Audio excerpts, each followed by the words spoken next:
Hello and welcome, I'm your Code Monkey. So after so long, it finally happened. We finally have a look at GTA 6, possibly the most anticipated game of all time. As usual, Rockstar trailers are full of tiny details. I went through the trailer frame by frame and here's what I saw. Do you know why you're here? Bad luck, I guess. Right away, the most impressive shot of the trailer for me is this one right here. Most people probably can't even tell why this is so impressive. Essentially, we finally have real-time hair physics. This is something that has been a holy grail for quite a long time. That's why game characters usually have short hair or it's all tied up. It's because hair physics is insanely difficult. And in this one and various other shots, we can definitely see how that is definitely something they are focusing on.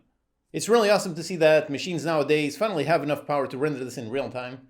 As far as I know, GTA always uses in-engine real-time cutscenes. As far as I know, they're not pre-rendered, so this appears to be runtime. If it was pre-rendered, then I'm guessing they would easily erase all of this aliasing. So the fact that it looks really awesome but not perfect, that leads me to believe this is definitely real-time, which is an insane achievement.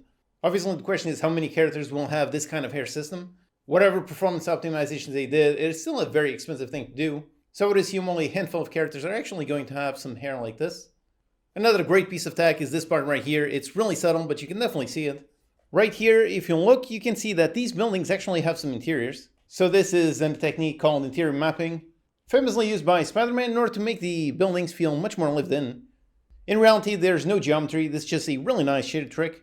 If you want to know how that works, the channel Game Dev Guide has an excellent tutorial on making this effect. Something also really impressive is the different shape of all of the various NPCs. They are all pretty much unique. In this shot, the main thing you can see is how all the NPCs, they all seem to have very different body shapes. This is something you can build yourself using some blend shapes. There are some assets that come with characters with blend shapes. These usually have some kind of sled that you can modify all kinds of various body parts. Something also extremely impressive are the water physics. Making some gorgeous looking water just like this one is really difficult.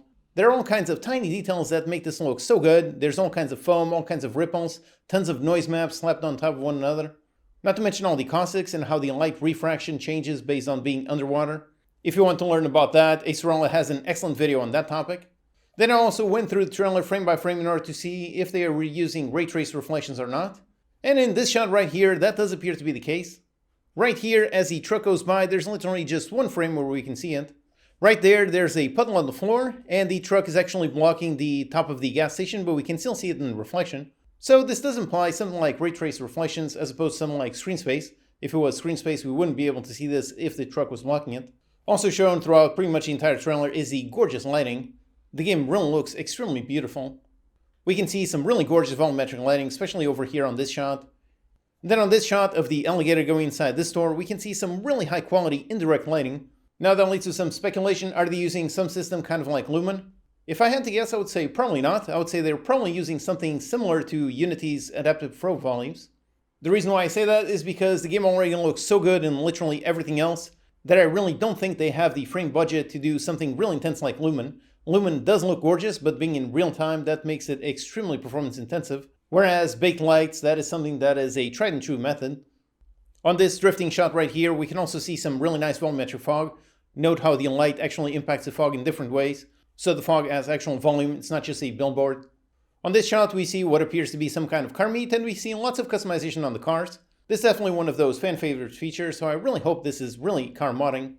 If you want to learn how to do something like that, you can see pretty much the same logic in my character customization video, or perhaps even my weapon attachment video. Modding a car or weapon is really the same thing. Speaking of characters, there's also this shot with this character with a ton of tattoos. Now this character doesn't seem to be insanely high fidelity like the two main characters, so this leads me to believe that this is some kind of custom character. I would assume from some kind of GTA 6 online mode.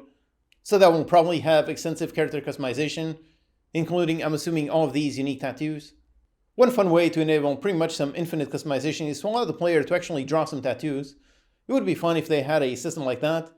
You could build something like it, like I covered in the Rover Mechanic Simulator video, where it can basically paint directly on top of a texture. We can also see all kinds of post-processing effects throughout the entire trailer. In this intro shot right here, we see a nice effect right behind the glass. So it's just a simple see-through shader. I did something kind of like this in my zoom shader effect. There's also some nice depth of field post-processing. Here how the cars are all fully focused, and the background is all unfocused. And on this shot with a bunch of mud, we can see as the girl moves in towards the camera that it actually changes the focus. I wonder if this is just a cutscene or if the actual in-game effect also has some kind of autofocus mechanic. Another very subtle thing is right here on this shot. We can see the plain exhaust. This one actually applies some distortion to the background. Again, this is really all about these super tiny details, but when you put them all together, everything looks excellent. Speaking of tiny details, as this character jumps on that table, note how the bottles actually break. Right here, as this bottle falls to the ground, it really looks like as soon as it hits, it suddenly turns into multiple pieces. If you want to learn how to do this, I actually cover the simple destruction system. It's actually pretty simple. You pretty much just slice a mesh, and then as soon as it touches the floor, as soon as you want to break it, as soon as it does, you simply just spawn the prefab with the mesh split into multiple parts. Then another tiny effect is simply as the car is flipping around really fast, you can see how the leaves actually blow over. Again, it's all of these details that really make a huge difference. That's pretty much my takeaway from watching this entire thing. Just the insane amount of detail. Personally, I think Red Dead Redemption 2 is the most detailed, most technologically impressive game that I've ever seen.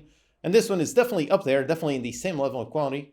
Just looking at the scale over here of this opening shot, just this part alone is really insanely impressive. I mean, just look at the amount of buildings over there on the background, the amount of foliage over here, and even the amount of NPCs and just regular objects on here on the beach. Just on this scene, there's an insane amount of polygons, insane amount of detail and density. And what's perhaps even more impressive is how all of this is apparently running on current-gen devices, meaning the Xbox Series X and the PS5. Strangely enough, there's no mention of PC. For that, I'm guessing they're actually going to do the same thing that they did with GTA 5, which is first release on consoles, and then basically 1 year after release an edition on the PC. Some people will definitely end up buying 2 copies, so that's an easy way for them to sell even more copies.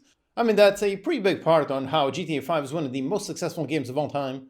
Out of those 150 million copies, chances are at least a couple million were people that bought it for the second or even third time. The end screen was a bit surprising with saying coming in 2025. My initial thought was the end of 2025 because big games usually tend to come out at the end of the year, right before the Christmas sales, Black Fridays, and so on. But looking at the parent company Take-Two Interactive results, they're expecting to make $8 billion in fiscal 2025. Just in case you don't know, the financial year that actually ends in March of 2025. So if I had to guess, yep, the release date is probably going to be either February or early March of 2025. The main thing that isn't really shown in this trailer is pretty much a straight up gameplay. But with pretty much a year and a half until release, chances are we're going to see plenty of trailers over the next 16 months. Well, look who's back. So that's the trailer. It's really crazy to think how it's been 10 years since GTA 5 has come out. Personally, I'm always a big fan of all of the GTA games. They're pretty much the perfect open world games. I remember being in middle school and playing GTA 1 on the school computer. That definitely felt magical to be able to drive and walk and shoot and do all kinds of things. And it's really impressive how throughout all of these entries, they've pretty much never had a bad game. At least personally, I've always enjoyed them, and looking at this trailer, looking at the amount of detail they put into these games, it seems they are still very much pushing for the quality to the max. So let me know, what did you find most interesting from this trailer? Thank you for watching, and I'll see you next time.